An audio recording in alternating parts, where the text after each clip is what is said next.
மீனராசி அன்பர்கள், மீனராசி அன்பர்களுக்கு அடியின் அன்பு வணக்கம். மீனராசி அன்பர்கள் 12வது பாகம் காலபுருஷத்தில் 12வது பாகம் மீனராசி அன்பர்கள்.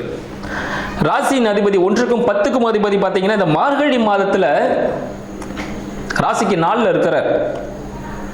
அப்போ மீனராசி அன்பர்கள் பார்த்தீங்கன்னா வீடு வீடு வீடு வேலை வேலைன்னு ஓடுவாங்க.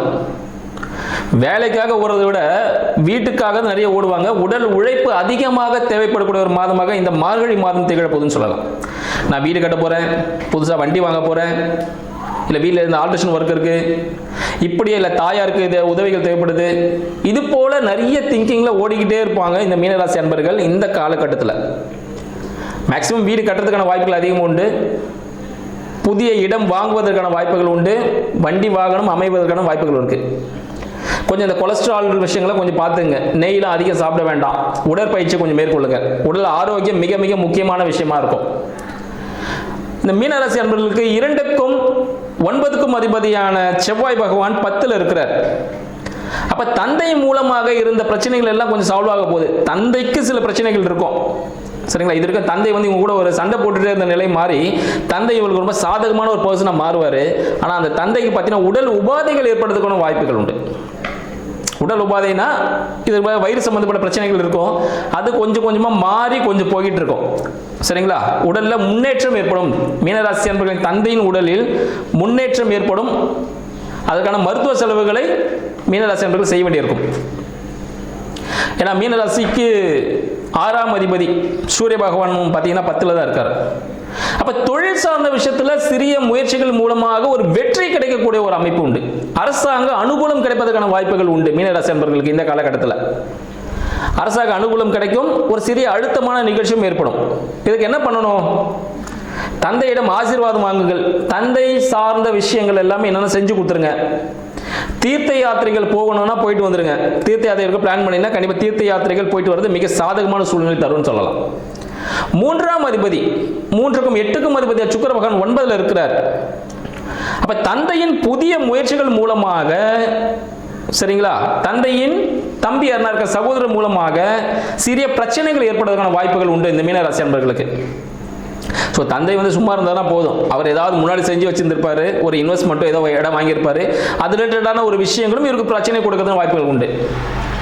தந்தை ஒரு வண்டி வச்சிருப்பாரு, அதை ஒரு ஓட்டிட்டு போகும்போது ஒரு சின்ன ஒரு ஆக்சிடென்ட்டோ இல்லை வண்டியோ டேமேஜ் ஆகிறதுக்கு வாய்ப்புகள் உண்டு. ஸோ தந்தை சார்ந்த விஷயத்தில், சரிங்களா, சிறிய உபாதைகள் ஏற்படுவதற்கான வாய்ப்புகள் இந்த மீனராசி அன்பர்களுக்கு உண்டுன்னு சொல்லலாம். 4க்கும் 7க்கும் அதிபதி புத பகவான் 9ல் இருக்கிறார். இப்ப 4, 7 மனைவியின் மூலமாக ஒரு வருமானம், மனைவி மூலமாக ஒரு சொத்து அமைவதற்கான வாய்ப்புகள் உண்டு.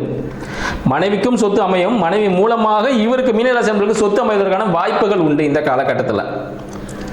கூடவே சுக்கிரன் இருக்கிறார். அப்போ என்ன பண்ணணும் பார்த்தீங்கன்னா ஒரு டாக்குமெண்ட் ரிலேட்டடான ஒரு இஷ்யூஸ் வரும். இல்லைன்னா கையெழுத்து போட்டு அது போல ஒரு பிரச்சனை வரும். இல்லை ஒரு வீடு வாங்கியிருக்கீங்கன்னா ஒரு ஆல்ட்ரேஷன் ஒர்க் பண்ணுற மாதிரி ஒரு நிலைமை வரும். இதெல்லாமே இருக்கும். அடுத்து குழந்தை பாக்கியத்துக்காக இயங்கிட்டு இருக்கீங்களா? குழந்தை பாக்கியம் பார்த்தீங்கன்னா இந்த காலகட்டத்தில் மருத்துவ உதவிகள் கண்டிப்பாக தேவைப்படும். ஏன்னா 5ஆம் பாகம் பார்த்தீங்கன்னா கடகமாக வந்துடுது. நம்ம சந்திர பகவான் பார்த்தீங்கன்னா கரெக்டாக மார்கழி மாதத்தில் ஸ்டார்டிங்கில் அவர் மாறிக்கிட்டே இருப்பார், ஒன்றும் பிரச்சனைகள் இல்லை. ஸோ 8ல் இருக்கார், துலாமில் சஞ்சரிக்கிறார்.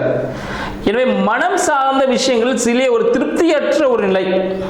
என்ன பண்ணுறனே தெரியல, ஏதோ பண்ணிகிட்டே இருக்கிறோம், ஆனால் என்ன பண்ணுறனே தெரியல, ரிசல்ட்டே இல்லையே அப்படின்ற ஒரு மன விரக்தி ஏற்படுவதற்கான வாய்ப்புகள் உண்டு.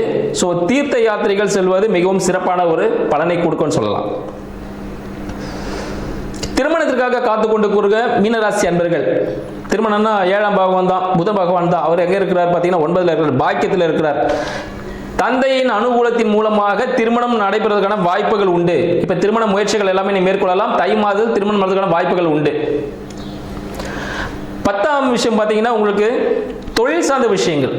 தொழிலில் சூரியனும் இருக்காரு, தனுசுல செவ்வாயும் இருக்கிறார்.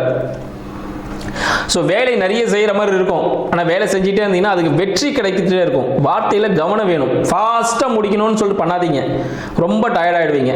ஃபாஸ்ட்டாக முடிக்கணும் பண்ணும்போது ஒரு டயர்ட்னஸ் கொடுக்க ஆரம்பிச்சிடும், ஒரு அழுத்தம், ஒரு ப்ரெஷர் உருவாக ஆரம்பிச்சிடும். அதனால மீனராசி அன்பர்கள் ரொம்ப ப்ரெஷராக பண்ண வேண்டாம். சில விஷயங்கள் பொறுமையாக செஞ்சாலே அந்த விஷயம் உங்களுக்கு சாதகமாக இருக்கும். மனைவியின் உதவியுடன் செய்யுங்கள், இன்னும் உங்களுக்கு சக்ஸஸ்ஃபுல்லாக இருக்கும். அம்மா கிட்ட ஆசீர்வாதம் வாங்கிட்டு பண்ணுங்க, வேலையெல்லாம் ஈஸியாக முடிஞ்சிடும். இல்லை மனைவி ஹெல்ப் கூப்பிட்டீங்கனாலும் வேலை ஈஸியாக முடிஞ்சிடும்.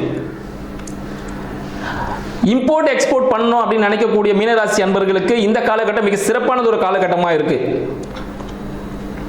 ஏன்னா நீங்க வெளிநாடு மூலமாக சில பண உதவிகள் தங்களுக்கு கிடைக்கக்கூடிய ஒரு காலகட்டம் இந்த காலகட்டம் சொல்லலாம். வெளிநாடு வெளிநபர்கள் மூலமாக தங்களுக்கு உதவிகள் கிடைக்கக்கூடிய ஒரு காலகட்டம்.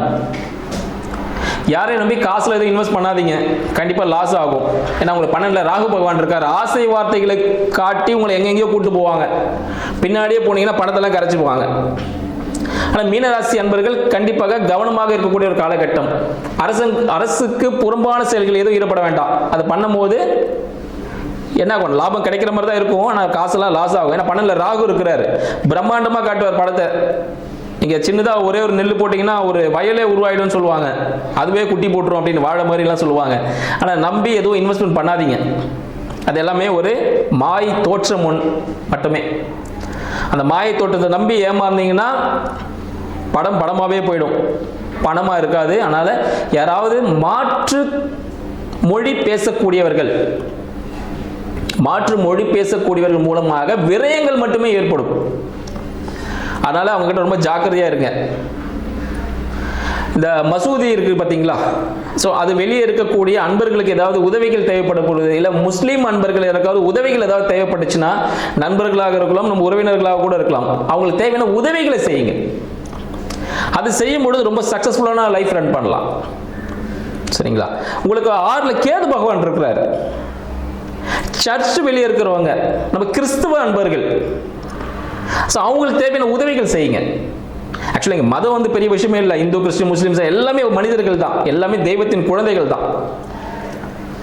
ஸோ அவங்களுக்கு உதவிகள் செய்யும் பொழுது வாழ்க்கையில் வெற்றி பெறலாம். விநாயகர் கோவில், விநாயகருக்கு ஒரு தேங்காய் உடைங்க. விநாயகர் ஒரு தேங்காய் உடைச்சிங்கன்னா உங்க பிசினஸ் ரிலேட்டடான விஷயத்துல எல்லாம் ஒரு அழுத்தம் இருக்கு பாருங்க, அதெல்லாம் கிளியர் ஆக ஆரம்பிச்சிடும். பிசினஸ் நல்லபடியாக பிசினஸ் நடக்க ஆரம்பிச்சிடும். இது வாழ்க்கையில் உங்களை வேறு லெவலுக்கு கொண்டு போகிறதுக்கான ஒரு மிகப்பெரிய ஒரு படிக்கட்டாக அமையறதுக்கான வாய்ப்புகள் உண்டு. விநாயகருக்குள்ள தேங்காய் உடைப்பது ஞாயிற்றுக்கிழமை பண்ணீங்கன்னா ரொம்ப சக்ஸஸ். நீங்கள் புதிய தொழில் தொடங்கினா தொடங்கலாம். இதை வழிபாடு பண்ணிட்டு தொடங்கக்கூடிய அனைத்து செயல்களும் தங்களுக்கு வெற்றியை ஏற்படுத்தும் சொல்லலாம். ஏன்னா உங்களை குழந்தைன்னு பார்த்தீங்கன்னா 5ஆம் பாவகாதிபதி சந்திரன் தான். உடல்நிலை பார்த்தீங்கன்னா குழந்தையின் உடல்நிலை பார்த்தீங்கன்னா அப்பப்போ சின்ன சின்ன ஒரு டிசீஸ் வந்து போய்கிட்டே இருக்கும், சின்ன சின்னதான். ஸோ ஒரு தீர்த்த யாத்திரை கூட்டு போகும்போது உங்களுக்கு எல்லாமே சால்வ் ஆகும். அங்கே ஒரு தீர்த்த குளத்தில் குளிக்கும் போது எல்லாமே சுமூகமாக முடியக்கூடிய ஒரு காலகட்டமாக இந்த மார்கழி மாதம் விளங்குகிறது. பெருமாள் வழிபாடு செய்யுங்கள். சரிங்களா? ஏன்னா குரு பகவான் பார்த்தீங்கன்னா நேராக போயிட்டு மிதுனத்தில் இருக்கார். ஸோ நின்ற கோல வடிவ பெருமாளை வணங்குவதன் மூலமாக தங்கள் வாழ்வில் வெற்றி பெறக்கூடிய மாதமாக இந்த மார்கழி மாதம் திகழக்கூடியதுன்னு சொல்லிட்டு மீனராசி அன்பர்களுக்கு வெற்றிக்கான வாழ்த்துக்களை தெரிவித்துக் கொள்கிறேன். நன்றி, வணக்கம்.